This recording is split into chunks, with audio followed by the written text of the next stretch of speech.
Bon matin tout le monde, bon dimanche, dimanche 3 janvier. Alors, installez-vous confortablement, prenons le temps de nous installer partout d'où vous êtes en quelque part, parce qu'il y a de plus en plus de personnes de l'extérieur, donc du pays, donc du Québec, du Canada, qui se joignent à nous. Alors, quel beau moment, quelle belle rencontre on se fait tous les dimanches. Alors, merci d'être présent, d'être là. Comme je vous dis, prenez le temps de nous installer. J'espère que vous avez passé un beau moment, un beau temps des fêtes. Peut-être seul, peut-être en petite compagnie, peut-être avez-vous pris le temps d'aller marcher, d'aller prendre des grands bols d'air, en tout cas je vous le souhaite. Alors, bon matin, bonne entrée dans cette nouvelle année 2021, remplie d'espoir. On va en parler d'ailleurs aujourd'hui. Parce que, bon, évidemment qu'on sait que lorsqu'on commence une nouvelle année, on a souvent plein de belles intentions. Hein? Certaines vont parler en fait, on va faire des prédictions jusqu'à un certain point, effectivement. On a toujours, évidemment, nos fameuses doléances. On veut vraiment changer le monde en quelque part et changer notre monde, bien sûr. Mais dans les faits, là, on a toujours le goût de commencer quelque chose, de nouveau, bien sûr. Mais il faut s'assurer d'une base solide. Alors, c'est un peu de ce dont on va parler aujourd'hui. Alors, prenons le temps, donc, officiellement nous installer. On commence officiellement dans quelques minutes. Mais moi, je voulais commencer l'année avec vous. Je voulais commencer cette capsule-là, donc du 3 janvier. Associée, évidemment, on sait, selon les principes des 12 premiers jours, associés aux 12 mois de l'année. Je vous en ai parlé la semaine passée, entre autres. Et tout est sur la page Facebook, si vous avez besoin de plus de détails. Donc aujourd'hui, 3 janvier, donc associé au mois de mars. Et la façon que nous allons donc vivre cette journée-ci, le 3, donnera le thème en quelque sorte, nous donnera une idée de comment le mois de mars sera présenté ou sera vécu. Alors, on peut prendre conscience là, que les 10 premiers jours, parce qu'on se rappelle 10 premiers jours, le début, le matin, puis ensuite, les 10 jours du mois, c'est en après-midi. Les 10 derniers jours du mois se trouvent être le soir. Alors, on va avoir un beau début de mars.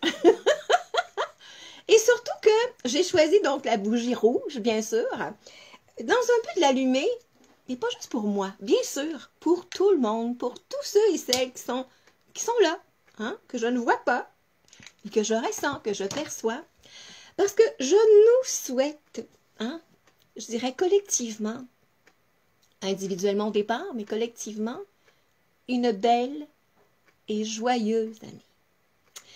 Une année 2021 qui, je l'espère, saura apporter des réponses. Non seulement de l'espoir, mais qui pourra vous amener à réaliser qu'on n'oubliera pas 2020, bien sûr. Qui peut l'oublier? J'espère qu'on va s'en rappeler de façon positivement. Ça, c'est important. On en parlera en fin de capsule, comment on peut se préparer à cette belle année, évidemment. L'année 2021, bon, on se rappelle que l'année 2020, là, à qui on dit adieu, merci, merci. Année de merci, on s'en rappelle. Cette année 2020-là était une année d'incarnation. C'est-à-dire, je dirais en quelque part, prendre conscience qu'on est des humains, puis qu'on vit sur le plan terrestre de façon bien, bien précise. Il n'y a pas de raison à ça. Il n'y a pas de... Je veux dire, il n'y a pas de... Attendez, je me vois partout, là. Je veux juste... Seigneur. Oh! Comment bien cette année? Bon, bougez pas. Ah! Bon, voilà. Vous êtes nombreux à me parler de mes belles expériences en direct, d'une part. Et mieux vaut n'en rire, bien sûr. Et de toute façon, là, c'est intéressant de pouvoir juste dédramatiser parce qu'on a tendance à regarder le côté négatif dans toute chose. On va s'en parler également dans cette histoire-là. Alors donc, qu'allons-nous retenir de 2020? Ça, c'était l'exercice de la semaine passée, entre autres. Puis dire merci à quelque chose, parce qu'il y a eu, c'est sûr, de très belles choses, de très beaux moments.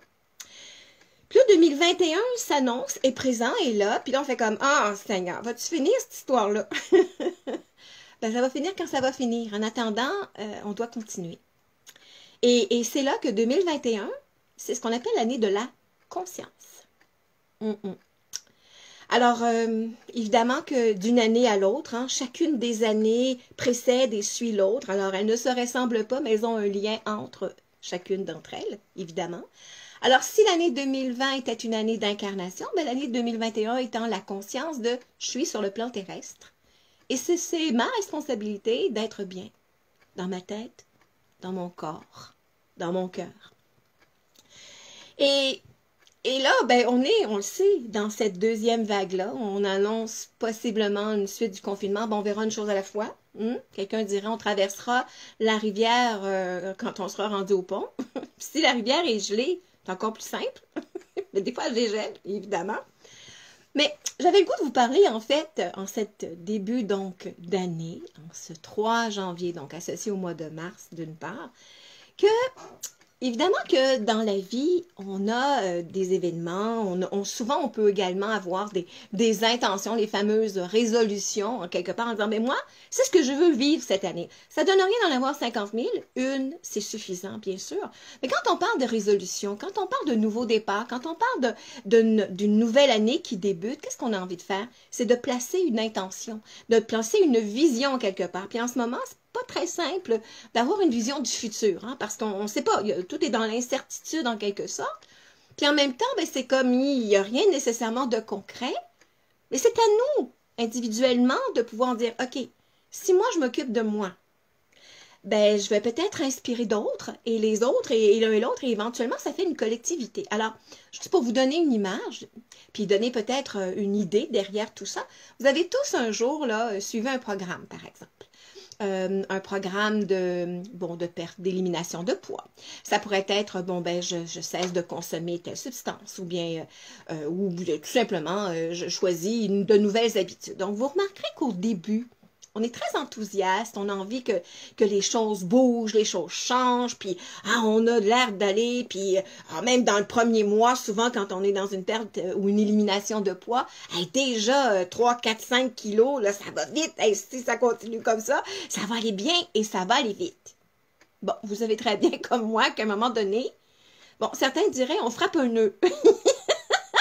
Ben, le nœud, c'est en fait, vous savez, quand on coupe du bois, des fois, il y a des nœuds. Hein? Puis là, ben, on gosse longtemps. Certains diraient de façon plus polie qu'on arrive sur ce qu'on appelle un plateau ou un plafond. C'est-à-dire qu'on est stable. Puis là, il n'y a pas grand-chose en apparence qui change, mais vous remarquerez que ceux et celles qui ont déjà donc vécu cette expérience-là, qu'en apparence, il ne se passe pas grand-chose. Mais tout se fait en profondeur. Alors, on se rappelle que au départ, par exemple, on parle d'élimination de poids parce que, bon, c'est ce qui touche le plus souvent les personnes. C'est qu'en fait, on élimine beaucoup d'eau, on élimine, bon, un petit peu de surplus. Oui, c'est vrai. Puis, il y a un temps où quand on arrive sur un plafond ou un plateau, le gars frappe un nœud. J'aime ça, cette expression-là. C'est qu'en fait, le corps, à ce moment-là, va s'adapter. Il va aller dans les profondeurs.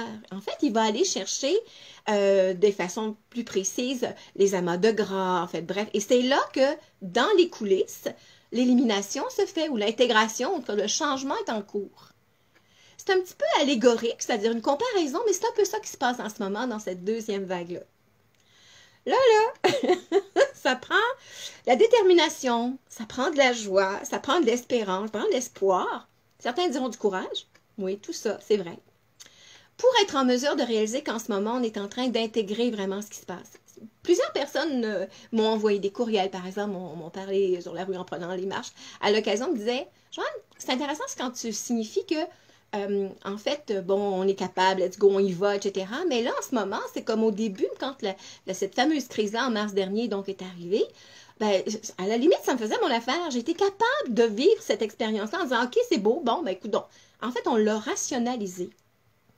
Et là, la période dans laquelle on est, donc celle qui est en plafonnement, deuxième vague dont on parle, c'est donc dans l'intégration et c'est là que plusieurs d'entre nous, nous avons nos réactions.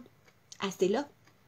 Alors, certains diront, mais écoute, j'ai l'impression que là, ça me frappe plus la deuxième partie, la deuxième vague, ou la deuxième étape que la première, bien sûr. On est sur le plafond, là. Ben, pas sur le plafond, mais sur, hein, vous comprenez, cette dénivellation-là qui fait que ça nous oblige à aller en dedans, d'aller chercher des ressources qu'on soupçonnait peut-être pas d'avoir. Aller chercher quelque chose à l'intérieur de nous pour faire peut-être des humains meilleurs que nous, une meilleure version de nous-mêmes. C'est possible. Et J'en suis convaincue. Alors, c'est là que si on a des réactions, parce que vous en avez comme moi, le temps des fêtes, pour certains, a été difficile. Une journée, là, j'ai pleuré toute la journée. J'avais même pas, je disais, mais je sais pas pourquoi je pleure. Et je parlais à la partie de moi qui disait, arrête de pleurer, mais qu'est-ce que tu as? Pourtant, tout allait bien. Est-ce que c'était un surplus? Il y a des chances. Est-ce que c'était tout à moi? Pas sûr, mais c'était pas important. Pardon, je suis encore émue. Alors, permettons-nous. Tu sais, quelqu'un dirait, ben voyons donc, ça n'a pas de bon sens, là, c'est pas si grave que ça, là, on n'en mourra pas, là. Bon. Ça, c'est de rationaliser. Ça, c'est de mentaliser.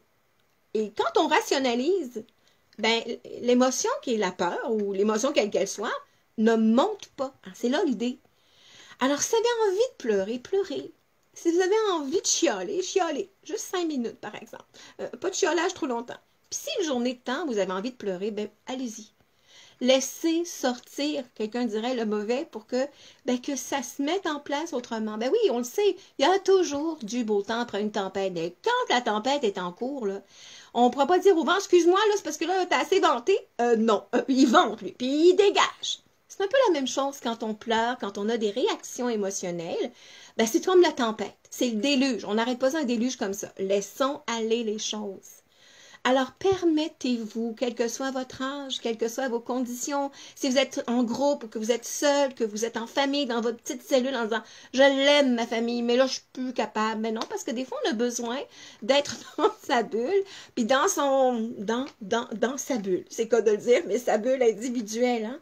En fait, c'est comme si j'ai envie d'avoir de l'espace pour respirer. Alors, c'est là que on peut faire des choses naturellement. Aller marcher. C'est simple, hein? C'est pas quelque chose qui est très onéreux. On peut le faire à n'importe quel moment, à n'importe quelle heure également, dans n'importe quelle condition. Bon, on s'entend que c'est une question de prudence également là-dedans, mais c'est important de voir que quand on marche, on se reconnecte à soi. On crée un équilibre également. On dit ça aère le cerveau, parce qu'en fait, en s'oxygénant, évidemment, puis on est chanceux parce qu'il fait juste assez froid en ce moment. Hein? Alors, disons merci à tout ça. Alors, combien d'entre vous et d'entre nous avons pris le temps donc de marcher pendant le temps des fêtes, d'admirer cette nature-là, de pouvoir ventiler jusqu'à un certain point, de pouvoir peut-être justement ramener de l'ordre dans sa tête, bien sûr. Et en marchant, évidemment, on place les talons au sol. Les talons, en fait, sont associés à l'enracinement. Alors, si vous avez mal au talon en ce moment, là, peut-être que votre corps essaie de vous signifier en disant rembarque dans tes bottines, hein, ramène-toi à toi. Et c'est là. C'est là que, bon, certains ont, oui, mais tu sais, à quoi ça sert tout ça? Puis on va tout finir par s'en sortir. Puis on comprend très bien, parce qu'on a tous nos moments là, de désespérance, de désespoir, en disant « Oh Seigneur, c'est pas évident. » Non, on va chercher tous collectivement et individuellement à l'intérieur de nous le meilleur en ce moment. Puis des fois, c'est comme « c'est pas grand-chose, mais ne nous inquiétons pas. C'est sûr qu'il y a une sortie. Il y a une porte de sortie derrière tout ça. Elle sera lumineuse, bien sûr. » Mais en attendant, hein, c'est comme si on était en ce moment dans une journée de brouillard. Vous avez remarqué quand il y a des journées de brouillard, là, premièrement, la maison ou l'arbre qui est de l'autre côté de la rue, on ne la voit plus. On ne la voit plus pourquoi? Parce qu'il y a plein de particules d'eau. Alors, c'est là. Plein de particules d'eau en suspension, donc dans l'air, qui fait que, évidemment, ce qui est en apparence n'est plus là. Qu'est-ce qui va arriver? Hein? Souvent, c'est le soir, pendant la nuit, ou tôt le matin, où il y aura plus de brouillard. Il y a rarement du brouillard en plein milieu de la journée. En tout cas, ça peut arriver là, mais c'est rare. Pourquoi? Parce que quand arrive le soleil à son zénith, donc autour de midi dans ce coin-là, évidemment, la chaleur du soleil, le feu du soleil fait évaporer et sécher les particules d'eau. Donc, le brouillard disparaît graduellement, peut-être pas nécessairement aussi rapidement, mais disparaît. Puis éventuellement, la vision devient plus claire. Alors, c'est un peu la même chose. En ce moment, on est tous, je dirais, dans la morosité en quelque part, peut-être dans le fait que ça n'a pas été pareil, c'est pas tout le fun, c'est encore long, puis comment on va s'en sortir derrière tout ça. Alors, gardons une vision. Puisque plusieurs personnes, si on remarque en ce moment, peut-être un peu plus tôt, peut-être un peu plus tard au cours de l'année, on prévoyait souvent faire une sortie, peut-être aller chez des amis, peut-être prévoir un voyage en tant que tel. Et là, ce qui nous freine, c'est comme, on pourra peut-être pas. Ah, mais c'est peut-être pas interdit. C'est peut-être interdit. Ou, on était souvent dans une vision du futur. Qu'est-ce qui nous en empêche en ce moment? Oui. Puis là, certains me diront, oui, mais tu sais, Joanne, là, si on prévoit là, puis ça n'aura pas le temps, là, puis ça n'aura pas le goût, puis j'aurai peut-être pas le goût, puis ça sera peut-être pas possible, puis j'aurai peut-être pas la santé, puis bon, là, on n'est pas du tout dans le moment présent. On est en train de mettre des conditions qui n'aura peut-être même jamais lieu. Ça, ce sont nos peurs. Alors, j'ai peur de quoi? Ah, c'est une réflexion à faire d'une part. Prenons le temps de pouvoir se projeter un petit peu plus dans le futur. Donc, ça n'arrivera peut-être pas de la même façon que vous vouliez. C'est peut-être pas la façon que, dans le temps que vous souhaitiez, mais vous savez, hein? Rappelez-vous de Aladdin, la lampe magique, quand on frotte la fameuse petite lampe dorée, hein, qui est le soleil intérieur, bien sûr, au niveau du plexus solaire, et qui nous amène en disant, mais il ne nous dit pas ce génie-là qui est bleu, associé à la gorge. Il ne dit pas que si tu veux, fatigant. Si tu veux, fatigante. Il dit, oui, maître. Ben oui, maître, c'est en fait, qu'est-ce que j'ai envie de créer, en quelque sorte. Alors, c'est là que, ben, quand on parle de cette fameuse responsabilité-là, d'être en santé physiquement, émotionnellement, en fait, c'est comme la plante, on en a déjà parlé, de laisser l'énergie circuler, évidemment. Alors, quand on parle d'avoir un esprit sain dans un corps sain, on pourrait dire, ben, avoir un corps sain, c'est aussi avoir un esprit sain, bien sûr. Les un ne va pas sans l'autre en quelque part. C'est là que je vous amène d'une part à une de mes histoires préférées. D'ailleurs, il y a quelques années de ça, j'ai reçu en cadeau une belle Blanche-Neige en cristal Swarovski. Magnifique. Elle est vraiment, vraiment belle. Elle vous dit coucou. Et Blanche-Neige, elle est 7 nains. Ben, bon, premièrement, là, Blanche-Neige, elle avait la peau blanche et les cheveux noirs. Le yin et le yang. Comme c'est concept, la façon que je suis vêtue aujourd'hui. L'équilibre.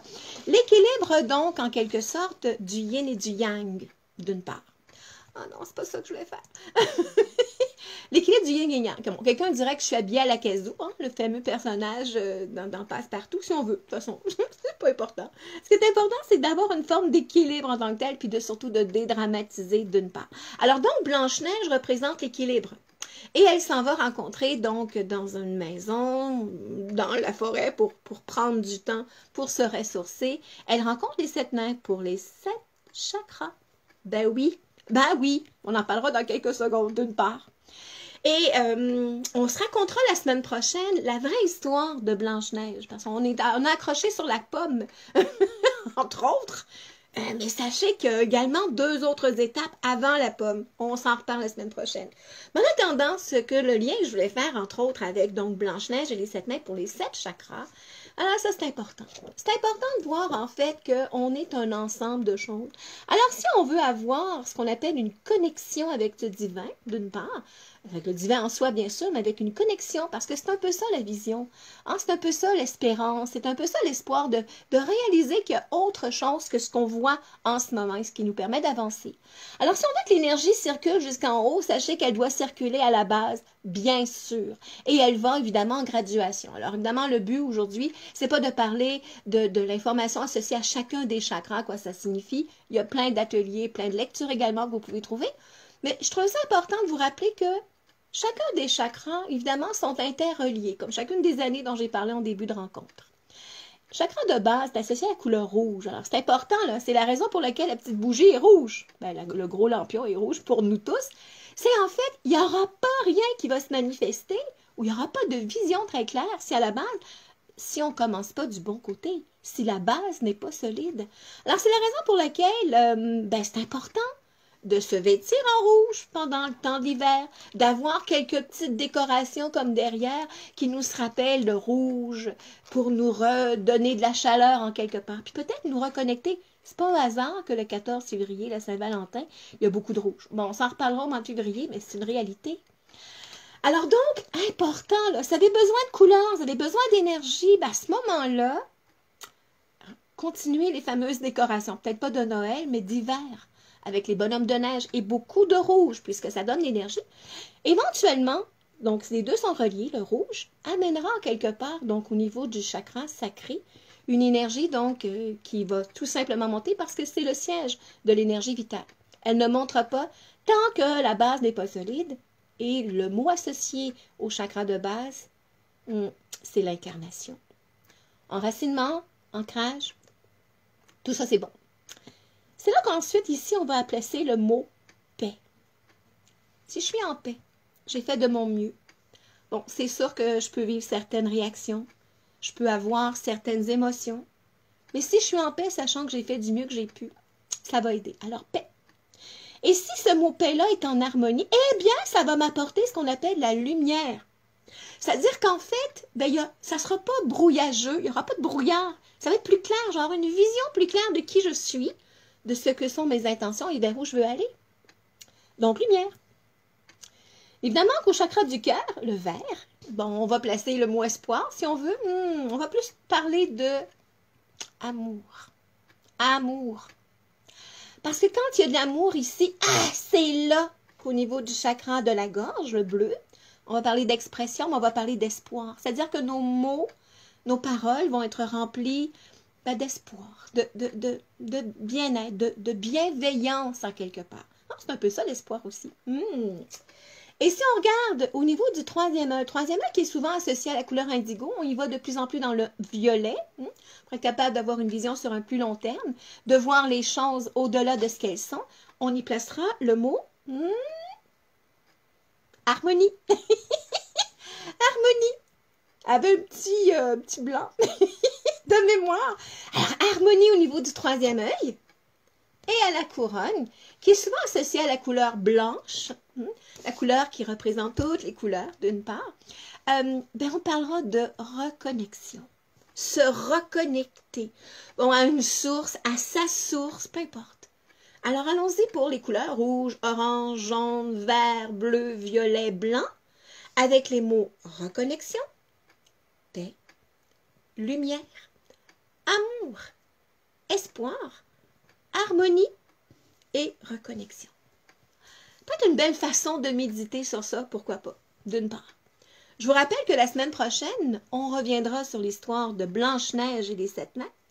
Mais les 7 nains, savez-vous pourquoi? Parce que derrière chacun des contes, ou chacune des histoires qu'on dit pour enfants, il y a tout un enseignement derrière ça. Ben oui, c'était une manière de pouvoir transmettre des informations, je dirais, au-delà des dogmes de certaines traditions religieuses, entre autres, qui en fait pouvaient déformer les vérités. On va dire ça comme ça.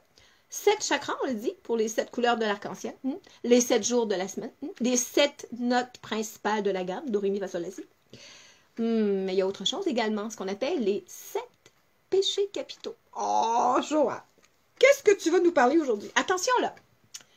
Saviez-vous qu'il y a des 7 péchés capitaux? On a déjà entendu parler. Il y a aussi ce qu'on appelle les 7 vertus.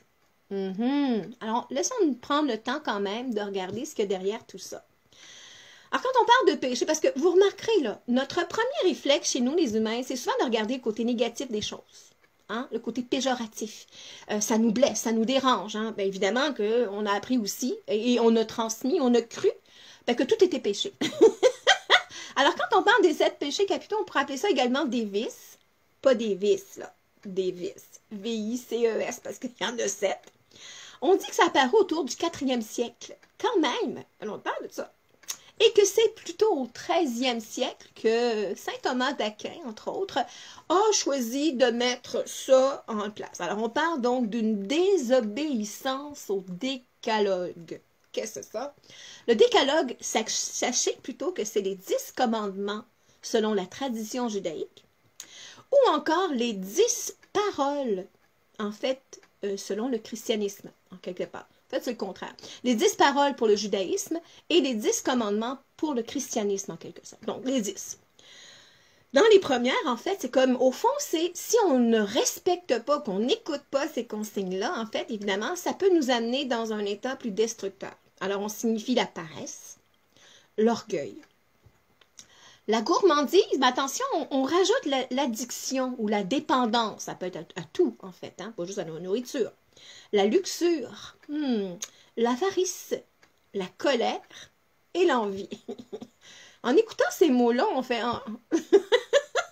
C'est pour vous montrer comment l'énergie n'est pas très belle au travers de ces mots-là. Et en fait, quand on dit qu'ils étaient capitaux, ces fameux péchés-là, en fait, c'est que ça pouvait nous amener, selon certains enseignements, à des crimes, voire même à des assassinats. Bon, En fait, c'était pas très valeureux. On l'entend et on le reconnaît. Attention, on va placer maintenant notre énergie principalement sur les 7 vertus. On appelle ça les 7 vertus catholiques d'une part, mais on peut également les appeler les 7 vertus capitales et cardinales. Bon, attention. Alors, c'est quoi ça, ces 7 vertus-là? Ah, certains déjà commencent à dire, ah, je m'en rappelle. Parce qu'au fond, sachez que c'est depuis le Moyen Âge que c'est en place. On n'a pas de date exacte, donc c'est quand même un petit bout aussi. Et quand on parle de 3, donc sur les 7, il y en a 3 qu'on appelle les 3 vertus théologales. Oh, que ce soit. Ça veut dire que ça guide l'humain dans les rapports avec son monde et avec Dieu ou le divin. C'est-à-dire, c'est une guidance, les 3 vertus théologales. On parle de foi. FOI. Et la foi, on le sait, c'est une certitude intérieure. Tout est parfait tout le temps. On sait que, bon, une partie de nous, ou la partie divine en nous, ne nous laissera jamais tomber. Ça, c'est la foi. Puis souvent, on a un problème de foi, FOIE, associé à irritation, frustration, colère, hein, entre autres. Problème de foi, FOIE, quand on n'a pas la foi. On l'a perdu. Oh, à quoi ça sert? Hein? Là, c'est là qu'on devient souvent dans la colère, dans la rage, dans certains cas. Rentrons pas là-dedans. Foi, espérance, espoir, espérance, ça va ensemble évidemment, et, vous l'avez compris, charité. Foi, espérance et charité, c'est-à-dire d'être généreux envers soi, envers les autres également, c'est ça la charité. Et non pas donner, souvent on va dire, on va donner aux pauvres en tant que tel. C'est une expression que j'aime pas du tout, parce qu'au fond, là, ce sont des gens dans le besoin. Et nous avons tous, quel que soit notre réseau social, quelle que soit notre profession quelque part, notre statut, notre âge également, quelle que soit la profession, le métier que l'on fait, on a tous des besoins. Et on a tous besoin des uns et des autres. Ça, c'est important. C'est une manière de réfléchir en tant que tel. Donc, si vous donnez quelque chose, mettez pas cette expression-là, on donne aux pauvres. Non, non, on donne aux gens qui ont besoin, quels qu'ils soient. Ça, si on a quelque chose à apprendre cette année, qu'on a appris à retenir de 2020, c'est essayons le plus possible de ne pas juger. Hein? On n'est pas à la place des autres. C'est difficile des fois parce que ça nous touche, ça nous inconfort. Hein? On est dans l'inconfort, on n'est pas très bien là-dedans. Alors, dans les faits, cessons. Une résolution à d'année cette année en 2021, c'est de cesser peut-être le gros jugement vers les autres. Alors, allons-y pour foi, espérance, charité. Ça, c'est les 3 premières, donc, des 7 vertus. Les 4 autres, on les appelle les 4 vertus cardinales. Et pourquoi? Bien, parce qu'elles jouent un rôle charnière dans l'action humaine. C'est-à-dire, en fait, c'est un peu comme une autre forme de guidance, mais dans un but de fais aux autres ce que tu aimerais qu'on te fasse. Au fond, c'est un peu ça. Alors, les fameuses 4 vertus, les 4 dernières, donc, on a parlé de foi, espérance, charité. Bien, les 4 autres, c'est justice. Justice, ça peut être aussi également de faire à l'autre ce qu'on aimerait qu'on nous fasse en quelque sorte, ou ne fais pas à l'autre ce que tu n'aimerais pas qu'on te fasse. Prudence, attention, ça peut être regardé comme un côté péjoratif, mais au fond, la prudence, c'est pas nécessairement foncer la tête première de façon irresponsable, hein? De peut-être d'aller voir en dedans à l'occasion qu'est-ce qui se passe, puis pour apporter cette guidance-là intérieurement. Force. Là, on parlera d'une force qui peut déplacer des montagnes. Ça peut être aussi une forme de courage jusqu'à un certain point, de détermination. Attention, dans le mot courage, il y a peut-être de la rage jusqu'au cou. Quand on parle de courage, au fond, c'est une personne qui a certainement des peurs, des limitations, des inconforts, des résistances, on en a tous, mais qui trouve la force pour le dépasser. Une façon de dire le courage, détermination, et à mon avis, celui qui est aussi important que les autres, bien qu'il soit en dernier, ce mot-là, c'est la tempérance. La tempérance, c'est l'équilibre. Hein? C'est une manière de trouver en quelque sorte, je dirais, une stabilité, un équilibre, une sagesse en quelque sorte. Hein?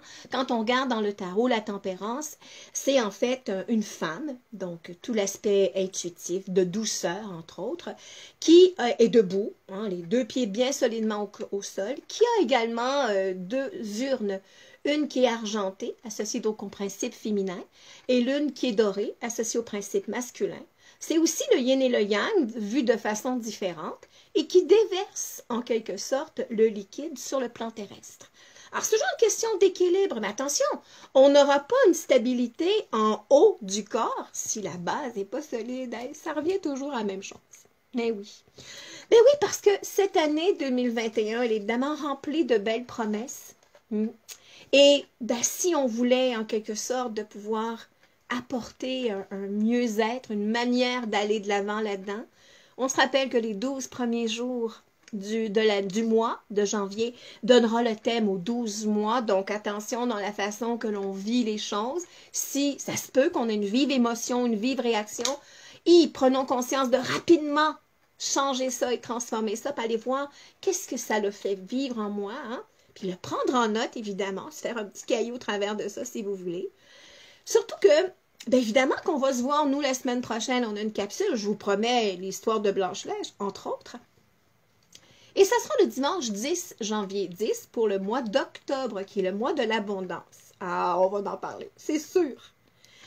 Alors évidemment, si on veut récolter, évidemment, le but, c'est aussi de se reposer, se ressourcer, ralentir. C'est ça l'hiver, là. On prend le temps de faire les choses plus lentement, dans un espace introspectif. C'est-à-dire donc, méditation, prendre le temps de se ressourcer en quelque part. Puis là, en ce moment, quelqu'un dirait, on est obligé. C'est peut-être pas au hasard tout ça. Évidemment, chacune des personnes jouant le rôle qu'ils ont besoin de jouer dans sa grande pièce de théâtre qui est évidemment la vie terrestre. Il y a des rôles qui sont plus faciles à vivre, d'autres, je dirais, à jouer, en quelque sorte. On fait de notre mieux, puis ça, c'est ça qui est important. Et reconnaissons le mieux en chacun de nous. Alors, si on avait à se donner un petit exercice cette semaine, en préparation pour dimanche prochain, le 10 janvier, vous savez, ce qui est en lien avec l'amour, souvent, c'est ce qu'on appelle le pardon. Alors, si on prenait le temps cette semaine de regarder certaines situations importantes dans notre vie, des moments charnières, hein, on a parlé tantôt, donc des incontournables, en quelque sorte, qui ont parsemé notre vie jusqu'à maintenant, bien sûr. Et dans un but de pouvoir également nous rappeler que ça se peut qu'on ait besoin de, je dirais, se pardonner, d'avoir dit quelque chose, de ne pas avoir fait quelque chose. Se pardonner, parce qu'on a fait de notre mieux. Et c'est ce qui va nous amener d'être plus en paix. Bon, on aurait peut-être pu faire mieux, bien sûr, on est tous humains, on a tous des choses à apprendre, mais on se rappelle, hein, on aura retenu la leçon de tout ça. Donc, se pardonner.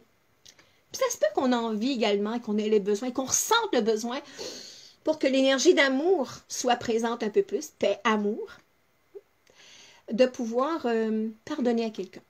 Ben oui, parce que, bon, certaines personnes ont peut-être volontairement fait mal, volontairement fait des choses qui n'étaient pas très agréables, qui nous ont meurtris, qui nous ont dérangés, bien sûr. Hein? C'est sûr. Sur le parcours de vie qu'on a vécu jusqu'à maintenant, c'est certain. Alors peut-être qu'on aura le goût donc de se pardonner, puis peut-être pardonner à quelqu'un d'autre. Ça se peut. Ça se peut également que l'on ait à demander pardon. En disant, écoute, je suis désolée. Hein? Je suis désolée. Ou je te demande pardon, ou c'est comme, ben, pardonne-moi, ou je suis désolée, je m'excuse. Puis des fois, ça peut être comme juste ce qu'on appelle le mea culpa, c'est-à-dire de reconnaître que l'on a tous fait de notre mieux. Bon, c'était pas fort, on aurait pu faire ça autrement, bien sûr. Puis ça, là, c'est une belle manière de pouvoir amener de l'harmonie. Hein? De l'harmonie, c'est-à-dire être capable de voir la situation avec un autre regard.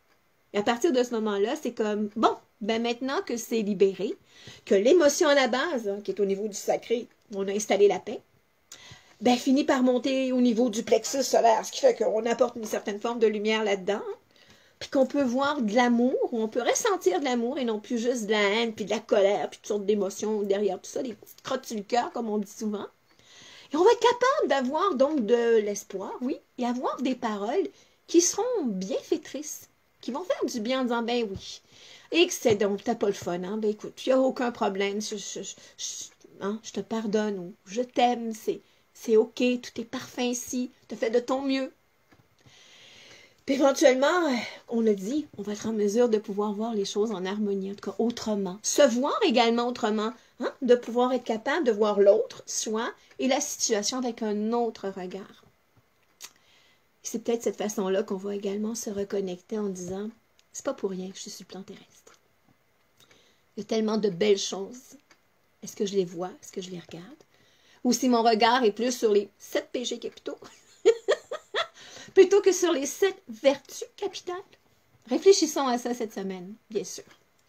En attendant, ben, répandons cette belle joie-là, si vous voulez, avec toujours évidemment notre c'est super, oui. Vous êtes vraiment très nombreux à me rappeler tout ça en disant c'est le fun de pouvoir terminer ainsi.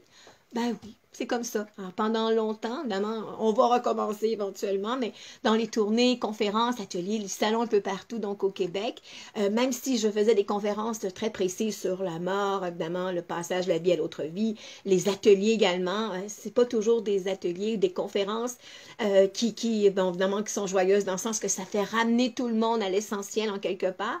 Chose certaine, ces conférences et ateliers-là sont toujours faits également avec amour et un peu d'humour, bien sûr, mais on a toujours terminé cette façon-là de dire c'est super, oui. Je me rappelle, j'étais à Chicoutimi il y a quelques années de ça, puis on avait terminé en faisant le fameux cocktail. On fera ça la semaine prochaine. Blanche-Neige et le cocktail, si vous permettez. Et éventuellement, la personne disait, mais qu'est-ce qu'on met en premier? La joie, l'amour? Je disais, faites ce que vous voulez. C'est juste le but de pouvoir créer un équilibre et en rire, dédramatiser. Alors, la semaine prochaine, ça sera le cocktail, si vous voulez bien. Mais en attendant, on fera le c'est super, ouais. On y va? C'est super, ouais! On y arrive, tout le monde ensemble. C'est super et on répand cette joie partout pour ceux et celles qui ont un petit peu le cœur tristounet. Ouais! Et on termine avec c'est super, ouais! Ne nous oublions jamais. Alors, ça a été très agréable de pouvoir commencer cette nouvelle année-là ensemble et en bonne compagnie. Je vous rappelle que le petit lampion, la petite flamme continuera donc à rayonner pendant un bon moment pour vous, comme pour moi. On se la souhaite cette année-là belle, bonne et joyeuse. En attendant, prenons soin de nous pour mieux prendre soin des autres. Bon dimanche tout le monde, je vous embrasse, je vous aime et puis à la semaine prochaine.